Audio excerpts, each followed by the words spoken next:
Economists' forecasts for GDP growth in 2020 vary widely, says The Economist. Algeria's GDP growth falls by 0.8% in 2019, one Reuters headline reads. GDP, the broadest measure of economic activity, grew at an annual rate of just 1.9% during the third quarter, NPR warned.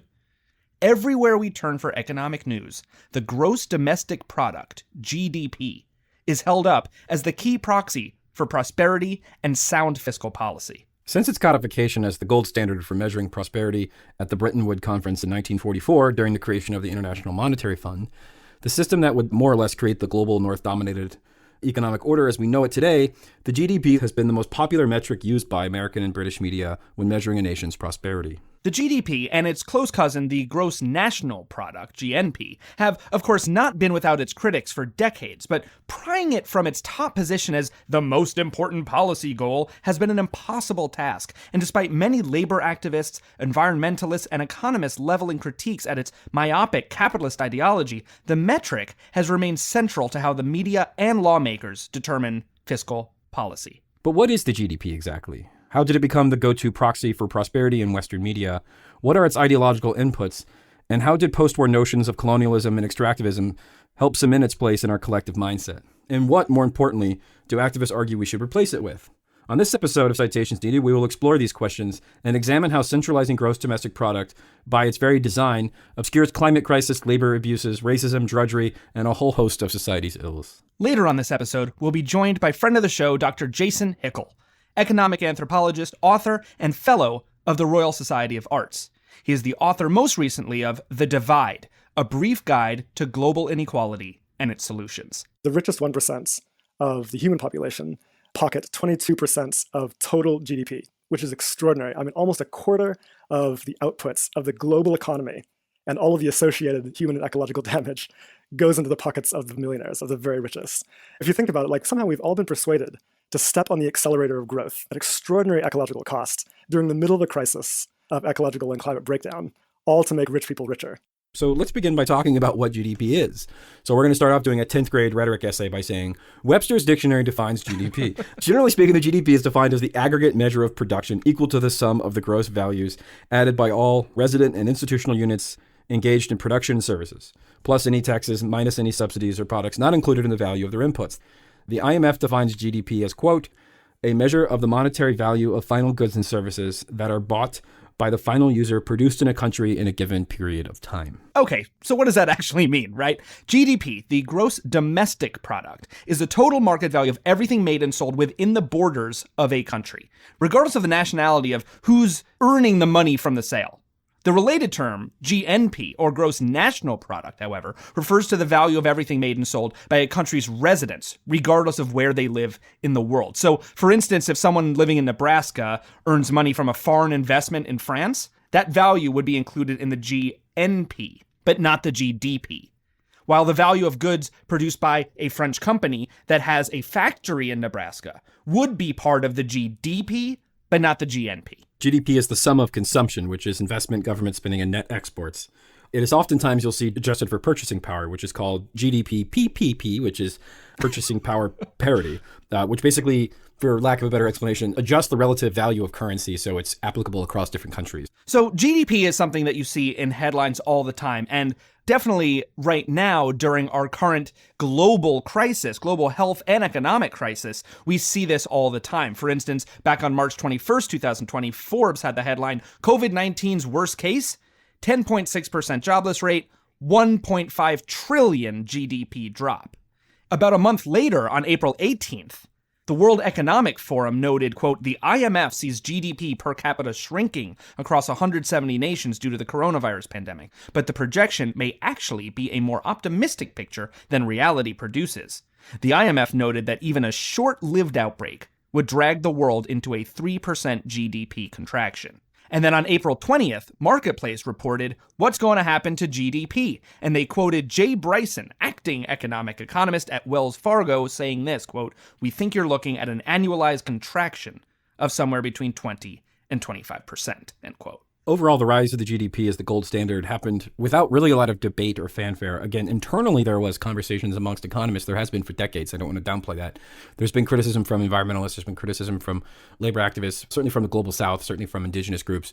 A lot of the criticisms you'll hear today are not new. We did not invent them. But what is curious or what is notable is the degree to which these criticisms have never really bubbled to the surface to really challenge the orthodoxy of GDP, which still, going on almost 70 years later, is still the primary metric with which we measure the economic or prosperous properties of a particular country. But how did we get here? First, a little bit of history. The assessment of national wealth can really be traced back to Ireland in the 1650s, when Oliver Cromwell's British government sought to cleanse the best lands of Catholics and redistribute them to the occupying British troops, thereby establishing a permanent repressive military force on the island. The Survey of Irish Land by Army physician William Petty, done solely for the purposes of theft and reallocation, is the first known attempt in Western history to create a total inventory of a nation's wealth. But fast forward to the Great Depression. The U.S. government had no national figures on unemployment or production. But in 1932, Simon Kuznets, a professor working with the National Bureau of Economic Research, was tasked by the Commerce Department with creating a data set to assess the state of the national economy. A year and a half later, Kuznets presented a vast volume of data on income to Congress, which helped standardize the GNP, gross national product, metric, what is produced and sold by Americans regardless of where they live. Now, Kuznets, who would go on to win the Nobel Prize in Economics decades later, in 1971, for his, quote, empirically founded interpretation of economic growth, which has led to new and deepened insight into the economic and social structure and process of development, end quote. Now, he wasn't too keen on the GNP as a useful measurement of economic health for a nation. In fact, he warned Congress against adopting this metric for exactly the reasons that it is now misused, overused, and exploited in our politics and press today. Kuznets would warn, quote, economic welfare cannot be adequately measured unless the personal distribution of income is known, unquote. The measurement ignores inequity, assuming all gains are the same, not accounting for who's doing the buying and who's not. It's literally all about noble exchanges of money. No under-the-table earnings or services are accounting for, nothing that isn't on some official ledger somewhere. It also noted, Kuznets, masked the toil it takes for labor to do its job. Simple statistics covering up suffering of work itself. Kuznets called this, quote, the reverse side of income, that is, the intensity and unpleasantness of effort going into earnings of income, unquote. So the human cost, the drudgery, is glossed over for this sort of glossy number. The metric pays no mind to power imbalances or inequality or inequity. One $5,000 pairs of shoes is the same in the economic measurement as $50, $100 pair of shoes. It's just a huge pot of money with no regard to the extraction of natural resources or the operation of social systems that explain it. For example, earnings are tallied regardless of what they cost people in health or welfare. Our guest today, actually, Jason Hickel, puts it well in his book, The Divide, and I'm going to read a quick segment from that. Quote, the GDP was intended to be a wartime measure, which is why it is so single-minded, almost even violent. It tallies up all money-based activity, but it doesn't care whether that activity is useful or destructive. If you cut down a forest and sell the timber, GDP goes up. If you strip a mountain range to mine for coal, GDP goes up. If you extend the working day and push back the retirement age, GDP goes up. But GDP includes no cost accounting. It does not measure the cost of losing the forest as a sinkhole for carbon dioxide, or the loss of the mountain range as a home for endangered species, or the toll that too much work takes on people's bodies and minds and relationships. And not only does it leave out what is bad, it leaves out much of what is good, for it does not count useful activities that are not monetized. If you grow your own food, clean your own house, or take care of your aging parents, GDP says nothing, for these activities don't involve the transaction of money. It only counts if you buy these services. Right. So while like buildings and equipment and products can depreciate in value, which then, brings GDP for a country down, there's no corresponding measurement for people working themselves sick or working themselves to death. The sicker we are, the more medication or therapy that we pay for, the longer hours we work and less time we spend with our families and loved ones, the more we spend on child and elder care. All that is seen as a gain to GDP, not a loss. The more we extract from the ground, the water, our air, the higher our assessment of our own national wealth goes, despite us literally depleting our own resources. Now, Simon Kuznets, who, again, helped standardize this kind of metric, saw all this coming back in the 30s. In his own report to Congress, he warned, quote, the welfare of a nation can, therefore, scarcely be inferred from a measurement of national income as defined above. So there are inherent limitations to using GNP or GDP as some sort of metric in economic health for a nation. It says nothing about who has what wealth, who spends what money. There is no determination of context or equity in this metric. Now, up until 1991, the federal government here in the United States, namely the U.S. Department of Commerce, featured GNP, gross national product, so meaning Americans, not people within the United States only, use that metric in its quarterly reports to measure the so-called health of the economy. But in August of that year, 1991, the Commerce Department's Bureau of Economic Analysis made the official switch over from GNP to GDP for its quarterly reports, calling it the, quote, appropriate measure for much of the short-term monitoring and analysis of the U.S. economy, end quote. There's a growing movement of people who are, again, pushing back against this. Not that they haven't always been there, but there's an increased call to do this. In 2011, the Institute for Policy Studies wrote an article called Measuring Progress by Daphne Weisham, which discussed the creation of the state of Maryland under then Governor Mark O'Malley, introduced what was called a genuine progress indicator, or GPI, that brought different metrics to the well-being. The GDP assessed what, quote, was left behind under gross product. Is the landscape more or less toxic than before? Is air quality cleaner or dirtier? Are people better educated? We'll discuss other ways in which people are trying to create alternative metrics, but this is popular. This is used in Canada, France, some other countries. Bhutan has a gross domestic happiness product. This sort of veers, to me, at least personally, into kind of like bullshit land. I don't know how you measure happiness. I think things like education, it's also illegal to be homosexual in Bhutan, so I'm not sure how they measure that in their happiness index. So that might not be the finest metric to start using right now. I like where their head's at, but I want to be careful not to get too into the hippy-dippy bullshit of like, I don't know, you veer into Demolition Man territory where you're like, are you happy? I don't know. I don't really care if you're happy. Have a joy day. Yeah, I'm more concerned if you have food, shelter, education. We'll talk about those with Hickel, and we'll talk about those later on, but there are people who have attempted to create alternative systems, and one of the major critiques of the growth fetishism is this movement called degrowth, which is an effort to prioritize a reduction of growth with a very firm commitment to decolonization and anti-colonialism and anti-imperialism. Degrowth is, according to its advocates, an understanding that we need to, quote, form a society and economy which aims at the well-being of all and sustains the natural basis for life. To achieve degrowth, we need a fundamental transformation of our lives and an extensive cultural change. So this is basically saying we need to move away from this obsession with growth into something that puts us sort of more in ecological balance. Now, that may also seem a little hippy-dippy, but it's also kind of inevitable. It's based on the realities of climate change and consumption and how much raw shit we can exploit in this earth. And I think that to talk about climate change as this kind of thing that we can tech our way out of or create green energy, I think is a bit of a red herring. And I'm excited to talk to our guest about this because I really do think to criticize growth fetishism or the GDP as a sort of central metric of our media, we need to really begin to talk about what we're leaving out. And I think much of the degrowth discourse does that. We will now be joined by Dr. Jason Hickel, economic anthropologist, author, and fellow of the Royal Society of Arts. He's the author most recently of The Divide, a brief guide to global inequality and its solutions. Dr. Hickel will join us from London in just a moment. Stay with us.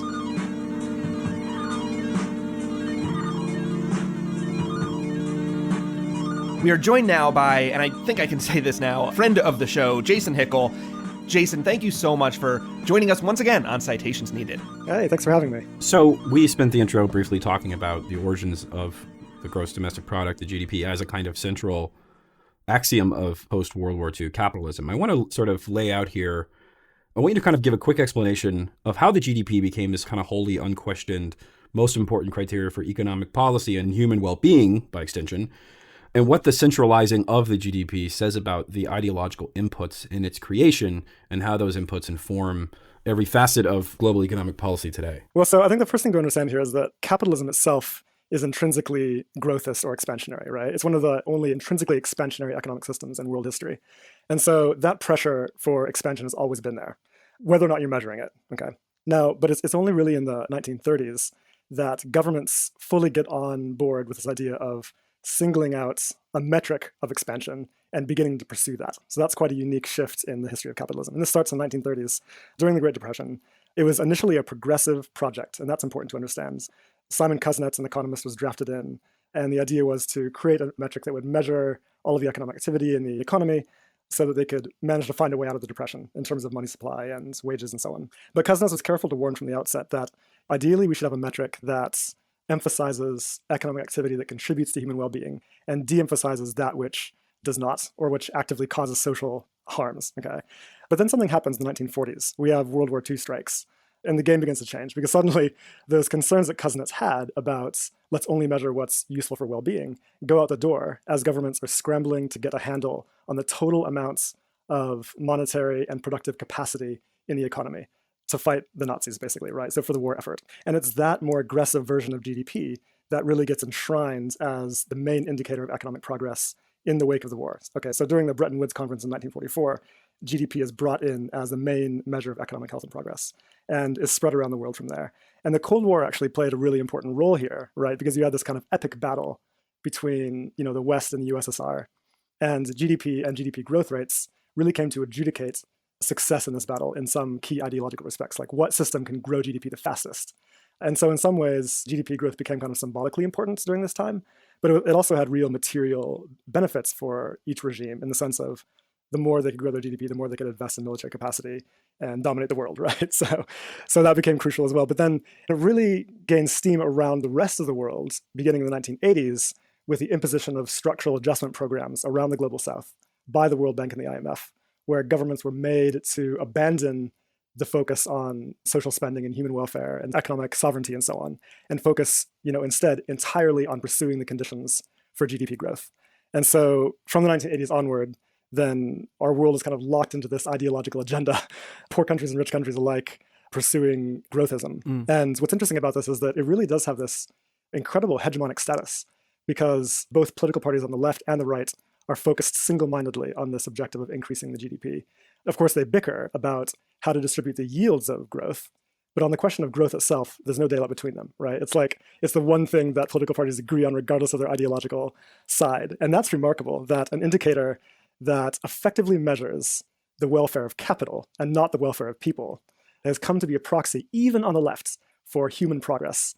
So in some ways, this is like an incredible coup on the part of those who accumulate capital, because ultimately, an indicator that measures their well-being has been adopted by the rest of us unthinkingly as an indicator that measures the welfare of all of us, right? So, which is really a coup when you think about it. I mean, that's like ideology in the strict sense. Yeah, that's what's so fascinating about these three letters is that they encompass such a loaded ideology that is, people have obviously criticized it over the decades, right? But those criticisms have never really bubbled to the surface of any meaningful counter-narrative.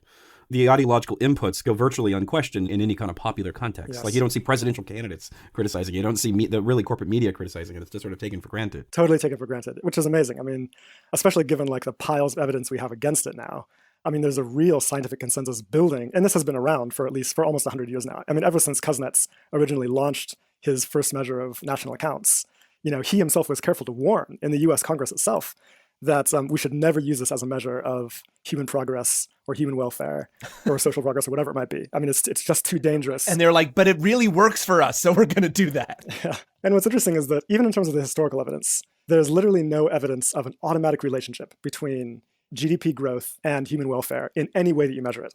What really matters is not GDP itself, but how the yields of growth are distributed. And for a fair distribution of the yields of growth, you need progressive political parties. And so the real drivers of human progress in history, it hasn't been sort of that GDP itself has sort of produced universal healthcare and high life expectancies and vaccines and so on. No, I mean, this comes from social movements demanding access to sanitation in the 1870s, to universal healthcare and education beginning in the early 20th century. And those are the real drivers of human progress and welfare. I mean, this is what drives life expectancy up.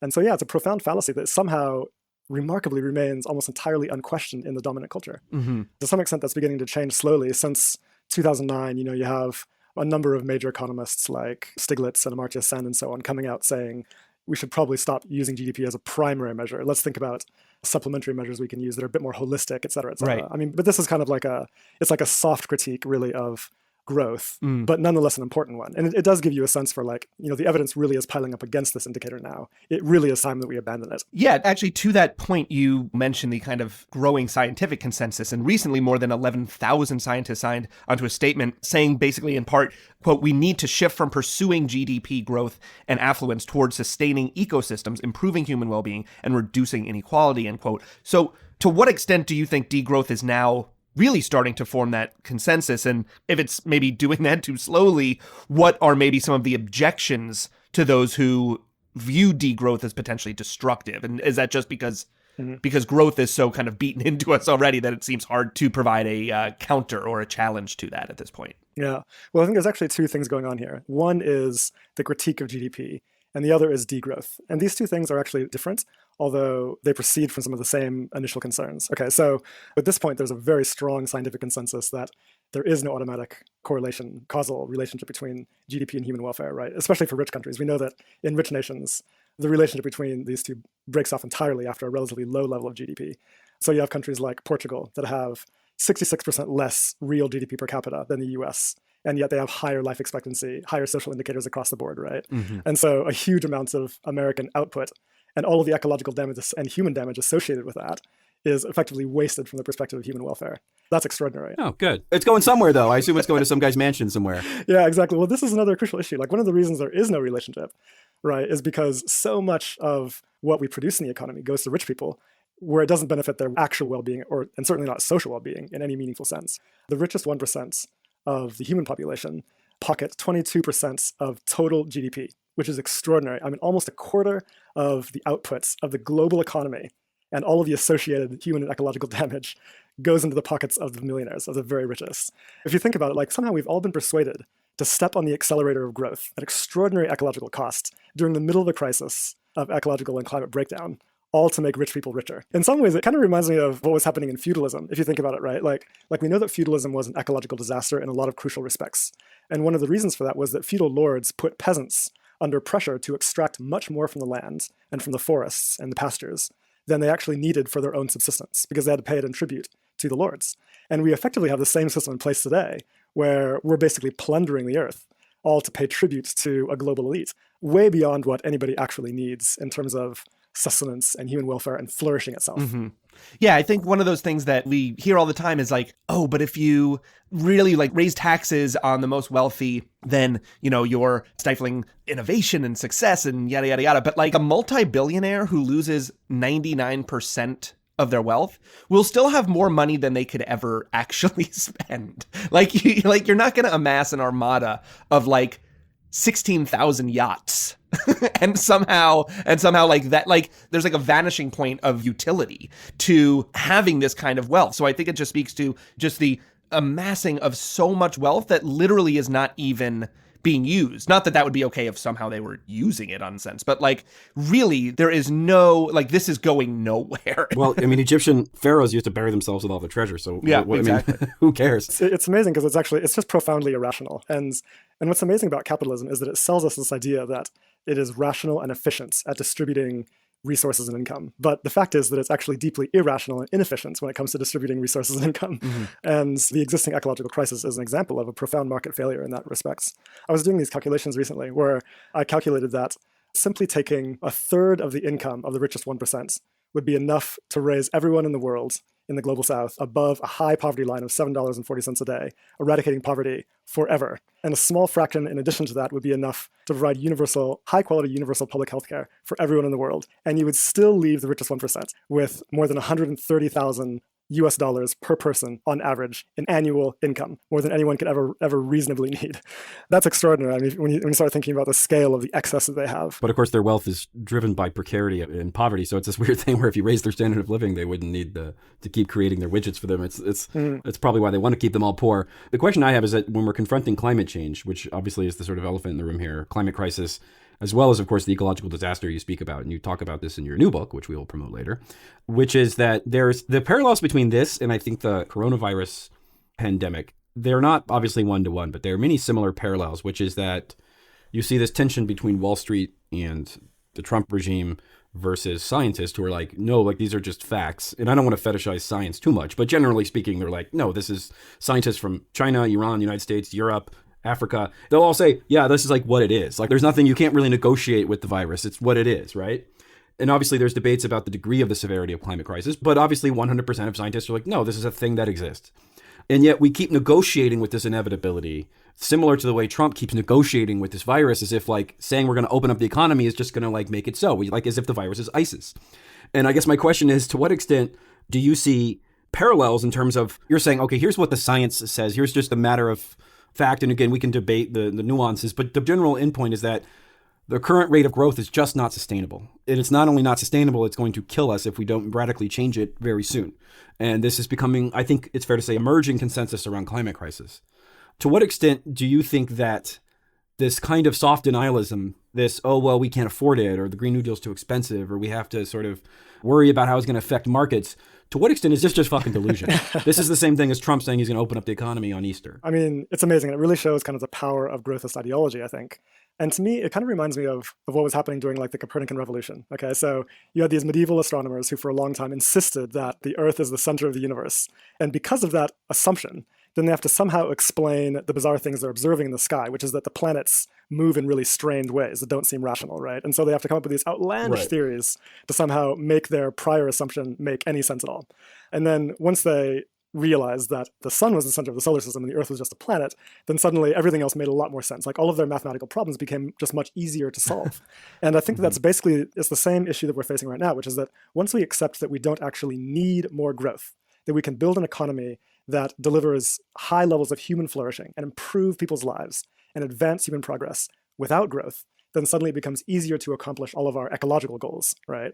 And there's now a strong scientific consensus around this. And this is why I draw the analogy with earlier scientific revolutions, because it's not just the 11,000 scientists that you mentioned before, but also just 1 year prior to that, there was 300 scientists from across Europe who wrote a letter to the European Commission pointing out that, you know, Europe no longer needs more growth to deliver human flourishing, so they need to pursue post-growth economic policies. Just the other day, there were 170 academics in the Netherlands who submitted a similar kind of letter to the government there calling for post-growth policy.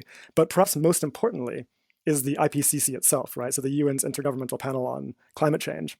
The only model they have for keeping us under 1.5 or 2 degrees of global warming, right, which is the Paris Agreement goal. The only successful model they have for that is that we ultimately reduce material use and energy use in the global economy. Okay, so scale down energy use and material use, which makes it much easier for us to accomplish a rapid transition to renewables. Okay, if you don't do that, the only theoretically possible way to prevent climate collapse is if we have some kind of magical net negative emissions scheme that so far has no proven feasibility or scalability, right? So if we take those technological fantasies off the table, and these are fantasies that have a lot of currency among growthist policymakers, right? Yeah. If we reject those fantasies, as scientists increasingly do, and accept the fact that we need to have zero emissions by 2050, okay, then suddenly it becomes very clear, and the IPCC is clear about this. The only way to do that is to scale down energy and resource use. And that's effectively what we mean by degrowth, okay? And this is crucial. Like, degrowth does not mean that we're aiming to reduce GDP, okay? We reject the fetishism of GDP. And so, you know, in a post-growth economy, why would we also want to measure our objectives with GDP? No. I mean, clearly the objective of degrowth is to scale down energy use and material use. Now, we accept that that is likely to cause, you know, because if you're scaling down total industrial activity, this is likely to cause a fall in GDP. And so the next step becomes, how do you organize the economy in such a way that that is not a catastrophe? Because let's admit it, right now in our existing economy, when you do scale down GDP accidentally, like in a recession, this is utterly catastrophic, right? Debts pile up, firms go bust, people lose their jobs, poverty goes up, et cetera, et cetera. So somehow you have to be able to come up with policies that allow you to deliver human flourishing despite declining industrial activity. And the key single most important policy is probably to shorten the working week and redistribute necessary labor, right? So, you know, so as we scale down, say, the SUV industry, for example, and the advertising industry, and the arms industry, and other obviously socially unnecessary and ecologically destructive industries, how do you prevent that from causing a crisis of mass employment? You shorten the working week and redistribute necessary labor. And that should come along with wage increases. So you're effectively shifting income from capital to labor. So you have a fair distribution of existing income, and you deliver productivity gains back to workers in the form of higher wages and more leisure, rather than sending productivity gains to the pockets of capitalists, basically. So it's really not very difficult to do. And effectively, you have ecological economists have robust policy proposals for what this would look like. It's not very difficult, and this would not require some kind of centralized command and control economy. I mean, this is effectively a market society, just as we're familiar with, but it's one that's more efficient and fairer. You actually note, I think the interesting part is you say that you think that the climate crisis or the climate activist world sort of made a miscalculation by focusing on fossil fuels rather than growth, because it doesn't get to the sort of key driver of what creates the need for fossil fuels.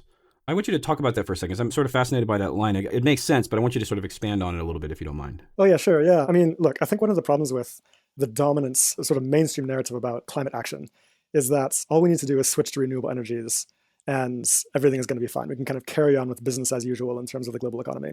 But unfortunately, that's a fantasy in a couple of key respects. And this gets me back to the IPCC models, right? The problem with the underlying logic of our economy is that pursuing GDP growth means increasing energy demand every year, effectively, right? And as you increase energy demands, then it becomes harder to supply that with renewable energy. It's like you're making your job much more difficult than it needs to be. So if you think about it, with business as usual growth, we're going to almost triple the size of the global economy by the middle of the century, in the very same period of time that we're supposed to be reducing emissions to zero. So somehow we have to not only transition the entire existing global economy to renewables in the next 30 years, but we have to do that somehow 3 times over in the same period of time, in this limited period of time that we have left. I mean, it's utterly mad. Like, given the stakes of the problem, that is a crazy proposition. That's called a bad potential solution. Yeah, because there's this weird underlying, and you saw this again with coronavirus, and Sarah Lazar wrote about this in these times, where there's this weird kind of, everyone assumes there's this Deus ex machina that will just happen, and that there's this room somewhere full of experts working on this magical green machine solution. And this kind of techno-utopianism, I really do think, informs the kind of Davos crowd mentality when it comes to climate change, that in the back of their minds, they think, oh, and Thomas Friedman sort of outright says this, who unfortunately has an ungodly amount of influence over these doofuses, that there'll be this sort of magical solution that'll come along and maintain our standard of living and our growth. But we're not sure where it is or who's doing it, but there's some sort of almost godlike market force that will manifest it. Yes. And this is an underlying subtext of a lot of what people talk about. I think one of the reasons why coronavirus caught everyone off guard in the West is that they assumed that there was some floor somewhere in some building where people were working on this, and there wasn't. Yes. I think that's exactly right. Yeah. And this is the key thing, right? Like, let's not dismiss the importance of technology in the energy transition. Like, we know that's important, and we know that technological innovation is going to be crucial to this fight. But the problem here is that still you're effectively making your job more difficult than it needs to be, right? In order to give our technology a chance to really prove itself, as it were, to really bite, to really be effective, then we need to stop swamping our innovation gains with growth. And that's what's happening right now, right? Like, we're rapidly expanding renewable energy capacity, and yet emissions are still going up. Why is that? It's because all of our additional renewable capacity additions, right, are being swamped by net energy demand growth, right? We're just wiping it all out because we're pursuing growth. Why would you do that to yourself? Well, it's like Bill Gates keeps giving away millions of dollars and keeps making more money somehow. Yeah, exactly. So that's one reason that I'm worried about kind of the dominant climate narrative. But the other reason is this, right? Is that, we have this assumption that clean energy is somehow impact-free, okay? And that's true because, in some respects, the sun and the wind are obviously impact-free, they're sort of innocents. But the technology that we need to capture that and turn it into usable energy is not impact-free. I mean, this requires an extraordinary amount of material extraction for wind turbines. And some coups in South America here and there. Exactly, yeah, because the vast majority of these materials are going to come from the global south, or already coming from the global south. And the more you have to ramp up your demand for this, and the more pressure there's going to be on global south communities. And here's the thing is that, look, it's really progressives that are pushing hard for the energy transition.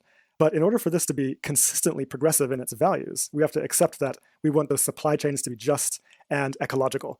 And it's impossible to maintain those conditions of a just and ecological renewable energy supply chain while at the same time insisting that energy growth continue to rise year on year forever for no particular end. And this leads to my next question, which is that, let's say, people, whenever you talk about climate crisis and this sort of distribution of sacrifice, right, there'll be people in the global south, even maybe some capitalists in the global south, who say, okay, a bunch of white liberals in Europe and the United States, they had all this growth and all this ecological disaster that created their wealth. And now they want to pull the ladder up behind them and say, oh, sorry, guys, in India and China, now we have to institute all these sort of harsh ecological austerity.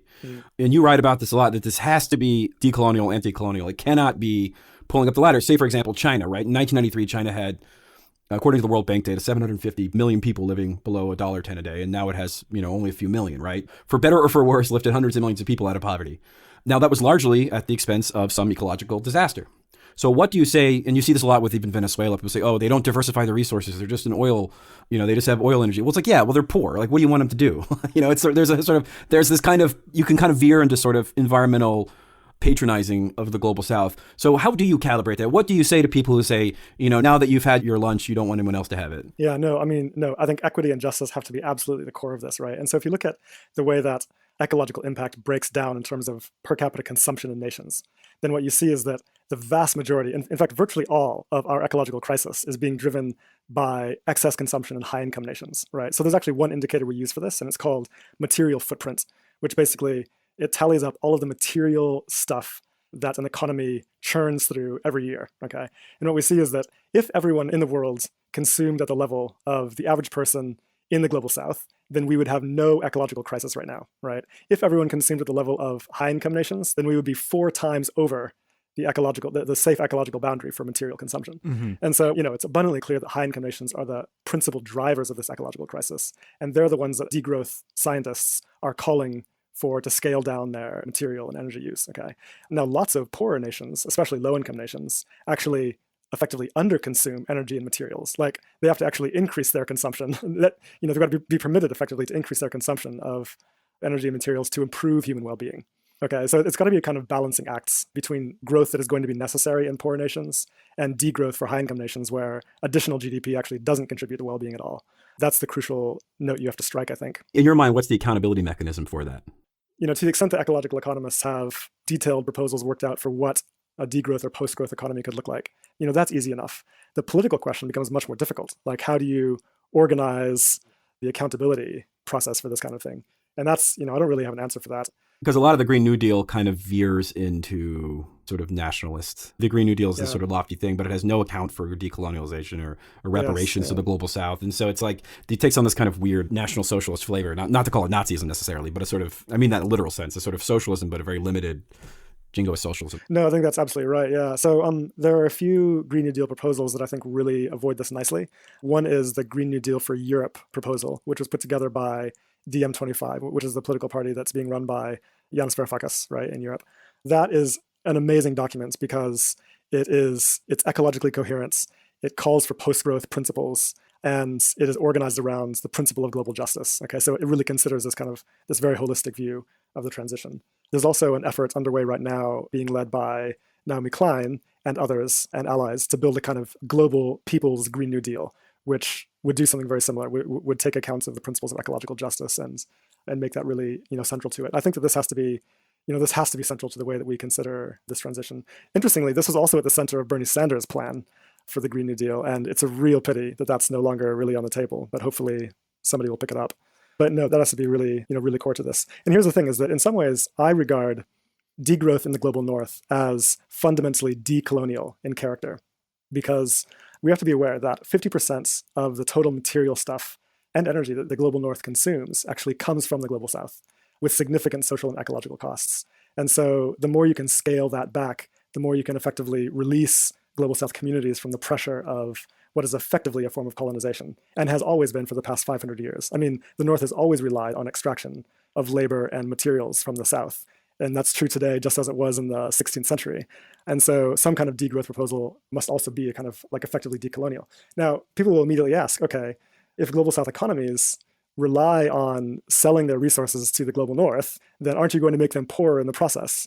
But I think that's a very strange way to think about it. In fact, it has a kind of colonial mindset embedded in it itself, which is basically, we're so benevolent that we're allowing them to give us all their things and we just take it. Yes, effectively, colonization is good for the colonized. It's good for the well-being of the colonized, and we should do it more, if anything. I mean, this is a classic colonial narrative that's been around for the past 500 years. Slavery was good for the enslaved, colonialism was good for the colonized, et cetera, et cetera.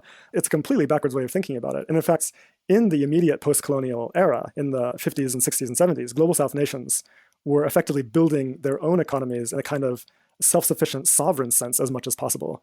And that's what we should be aspiring to. Of course, that project was reversed by decades of structural adjustments in the 80s and 90s. And that's what we're left with today, where global south economies are effectively dependent on being plundered by Western capital. And that's precisely the kind of arrangement we want to get away from. So the notion that we need to persist in the plunder of global south communities is totally vile. I think that we have to reject that and be able to imagine the possibility of an economy that does not rely on that kind of extractivism, right? Yeah, I mean, and as you've noted, this is such a trap, right? I mean, it's like this colonial trap where, as you've written, quote, a nation's bargaining power at the World Trade Organization depends on the size of its GDP, end quote. So like the metrics to determine any sort of inclusion in the world economy, right? To like anything that is expected is already set up by the wealthiest nations. And so inevitably playing this game is going to further colonization, is going to further this idea of, oh, well, those nations are still developing down there and we're just wealthy up here, but we have to keep extracting because then they're going to have a lower GDP if we don't. So like, what do you think are ways that can be shifted? Are there global South movements? Are there ways that policymakers and leaders down there, and maybe certainly not even quote unquote leaders, whatever that means, but, are there people-led movements that are kind of trying to shift this, change the way that wealth and health and growth are even thought about? Progress. Yeah, no, there definitely are movements. In fact, there's progressive movements across the South that are calling effectively for a fairer global economy and have been calling for that for decades now. It's not just the World Trade Organization, but also the World Bank and the IMF, where voting power is explicitly linked to effectively GDP, right? So the bigger your economy, the more contributions you can make to the corporations. The World Bank and IMF are corporations, the more voting power you get in those bodies. And these are the bodies that determine global economic policy effectively. And it's crazy that you have this kind of overt plutocracy, right, at the very heart of global economic governance. It's a kind of madness. But here's the point I want to get across, is that there's this very destructive idea out there that global economic growth, global aggregate economic growth, is necessary in order to reduce poverty. And this is fundamentally not true, okay? What we have to understand is that the global South contributes the vast majority of the labor and the resources and energy that go into the global economy every year. And yet the poorest 60% of humanity receive only 5% of all new income from global growth. Okay, so that's not even a trickle down, that's like vapor. So, the first step should be that we need a fair global economy that allows, the people of the global South to claim a fair share of the yields they produce in the economy, which will, allow you to eradicate poverty very quickly without the need for any additional growth at all, and without the need for aid and charity and so on, right? This is fundamentally a matter of justice. And so it's crucial that we understand that this kind of global economic justice is a really crucial part of climate policy ultimately, because if we're going to shift to a post-growth economy, which we know we need to do to address our climate goals, then we can eradicate poverty at the same time by distributing income more fairly. And that's got to be really central to our mission here. I'd be remiss if I didn't talk about the sort of allure and kind of what I think is creeping eco-fascism, which obviously touches on sort of vaguely similar themes in the same sense that National Socialism touches on socialism, where it sort of gestures towards something but does it in a deeply sinister and horrible way. And you see this a lot. There's even kind of like an ad hoc Malthusian, sort of hippie Malthusianism that we saw with coronavirus, where when production stopped, there's all these viral threads about how we're the virus and nature's fighting back. And this is, I think, sort of depressingly popular, that when you talk about degrowth or you talk about climate crisis, the response is a sort of misanthropy or a response about something fundamental to human nature versus the system itself.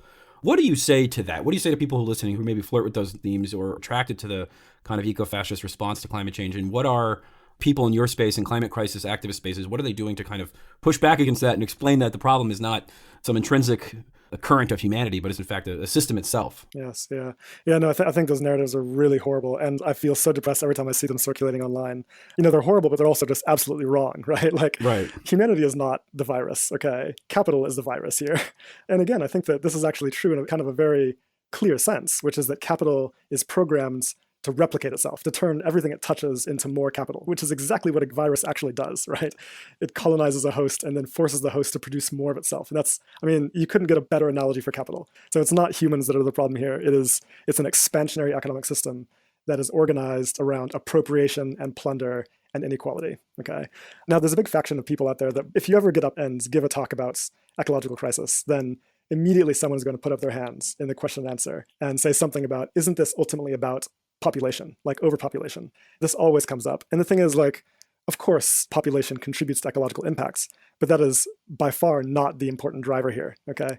Because the vast majority of the people in the world do not contribute meaningfully to ecological breakdown at all. It's almost exclusively rich countries, and specifically the global rich within all of our societies, okay, that are the main problem here. If you look at historical emissions and give everybody in the world a fair share of safe emissions under the planetary boundary of preventing climate change, then what you'll find is that the vast majority of humans on the planet across the global south are still under their safe fair share, okay? It's only rich nations that have really contributed to the excess emissions that are now driving climate breakdown. So the idea that this has to do with humans in general is just empirically incorrect. It is about a relatively small class that has appropriated our atmospheric commons and huge amounts of our ecological commons for the sake of elite enrichment. And if we're not pointing that out, then we've actually fundamentally missed the point. It is about inequality and processes of colonization, and that has to be really central to our analysis. What are you working on now, and what can we look forward to in the hopefully near future from you? Yes, I've been working on a new book, and it's called Less is More, and it's coming out with Penguin this year. So keep an eye out for that book. It's kind of a popular and accessible, digestible account of what a post-growth, post-capitalist society would look like. How do you organize an economy that is not growing and do it in a way that delivers high levels of human well-being and human progress at the same time? It's exciting because it's possible. And to me, this is it's an exciting moment to paint an alternative future for us. So check that out, keep an eye out, and let me know what you think. I think exciting because it's possible is going to be my new motto. I love that. Yeah, I want to make sure we're not sowing cynicism here. There are alternative systems that people have proposed that are very doable. This isn't pie in the sky stuff. This is basic math. So I want to emphasize that to our listeners. We are not telling you to avoid sharp objects and to go to your basement. There's hope. There's alternatives. It's just a matter of political will. Well, that will do it for this amazing conversation. Dr. Jason Hickel, economic anthropologist, author, fellow of the Royal Society of Arts, senior lecturer at Goldsmiths, University of London, in addition to many, many other amazing accolades, the author of the recent book, The Divide, A Brief Guide to Global Inequality and Its Solutions. Look out for Less is More later this year. Jason, thank you again for joining us today on Citations Needed. Yeah, thanks for having me on.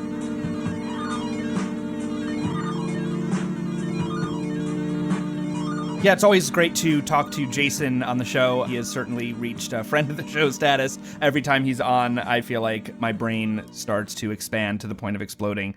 And yeah, I don't know. Maybe I'm just not a numbers guy, but it is always amazing to talk to him. I think this obsession with GDP, with that economies have to keep growing, right? If it's this year is not better than last year, if this quarter is down on last quarter, then everything is being ruined and economies are suffering. That the GDP, gross domestic product, is synonymous with what we call the economy, is just this canard that I think, we can't talk about enough, because we assume that the economy or GDP is this thing that needs to always expand. Like expand. If it's not, then everything is getting terrible. And there are certain metrics along the way, right? Like, unemployment or wage gaps, things like that. But when you just are measuring fucking GDP, there's no accounting for whether that is spending money on dialysis or on slot machines. It's literally no context. One of the things he points out in his writing quite often is that it's not as if GDP has no bearing on aggregate well-being, but it's not interchangeable, which is to say that countries with relatively low GDPs per capita, like Portugal or Costa Rica, have very high standards of living relative to other countries. Mm-hmm. Countries like Cuba have a higher life expectancy than the United States. Countries like Portugal have a higher life expectancy. They have higher rates of literacy, more educated. Now, there are other things here and there, but there's not a direct correlation between GDP and well-being at all. All it means is spending money. How much money is a country or are a people spending? That is literally what it means. How much money is being spent. But if you don't have to spend that money on things that are going to keep you healthy, then that's not going to be included. Because if I paid Sisyphus $500,000 a year to roll a rock up a hill up and down, that would go into the GDP, right? But it's not doing anything. It's like health insurance companies. They're entirely parasitic. Health insurance companies don't do anything. They don't make anything. They don't create anything. They don't save lives. They don't build a longer lasting light bulb or a faster train. They are literally just a parasitic industry, but its valuation contributes to our GDP, but it doesn't do anything. Socialized medicine wouldn't really do that. I guess it would be government expenditures, but you would take out the insurance, which is basically just a sort of weird shell game, right? And I think that's kind of the thing I find fascinating. Now, one thing we didn't touch on with the interview with him is that grow or die is the ethos of every business school. It's what they teach you in Business 101, that if you're not growing, you're dying, right? You can't just remain the same. And it's the thing that informs every investment banker, every business person. Mm-hmm. There's some logic to it, which is to say that your investors always want more and more money. That's how you get investment in the first place. Well, right. That it's like a stockholder ideology. Right. But the problem is that, that's bad for companies and that mentality is bad, but it's really, really bad when it comes to countries or societies, that you have to consistently keep growing for its own sake without any understanding of what's being left behind or what's being destroyed in the process.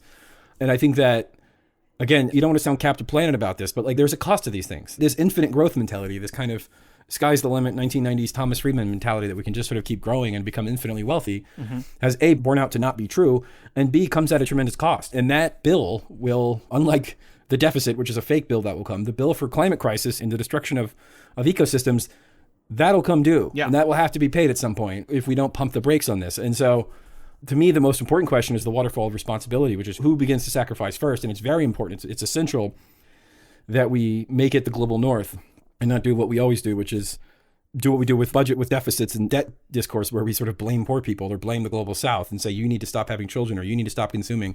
It's super important that any kind of degrowth or transition to a degrowth society is radically and very explicitly decolonial and anti-colonial. And that's the thing that scares me the most. It scares me the most that it won't be, that you'll get this kind of nationalist, Elizabeth Warren, green military approach that I think can be utterly disastrous. It also doesn't take into account that the economy is not just what people are spending, but rather what is all around us. I mean, again, the environment, our climate, our planet, and these social systems that bind us together, that allow us to have family and friend support, that allow us to take care of our loved ones, of our parents and our grandparents and our children and grandchildren. These are all part of a real economy. And yet when we hear in our press and our politics of the economy, it is literally about money exchanging hands. And that money is almost always exchanged from the poor to the already rich. And I think that that really is at the heart of what we've been talking about today and what Jason was certainly talking about during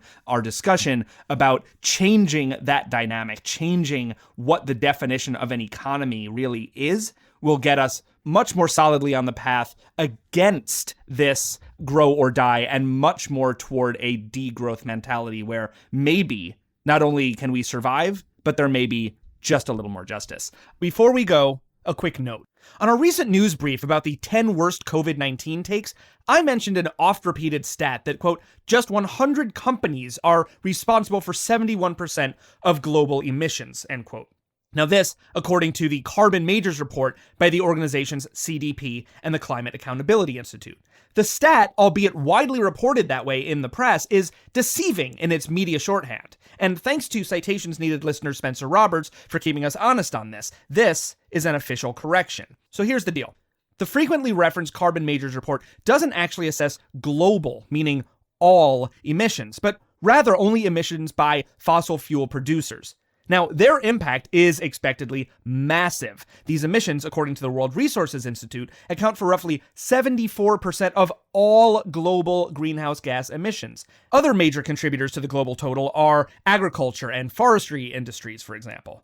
So a more accurate stat would be that over the past 30 years, 71% of fossil fuel emissions are traceable to just 100 corporations, and that these account for more than half, 52.7% of all emissions globally. Now, this is still a devastating and damning stat, but we still think it's important to make the distinction between fossil fuel emissions and total global emissions. Those should not be conflated. So again, thanks to Spencer Roberts and to other intrepid listeners out there. If you catch us saying something on the show that's inaccurate or badly framed or poorly articulated, please do let us know. It's kind of our whole thing, and it really is important to us. Okay, there you go. Citations given.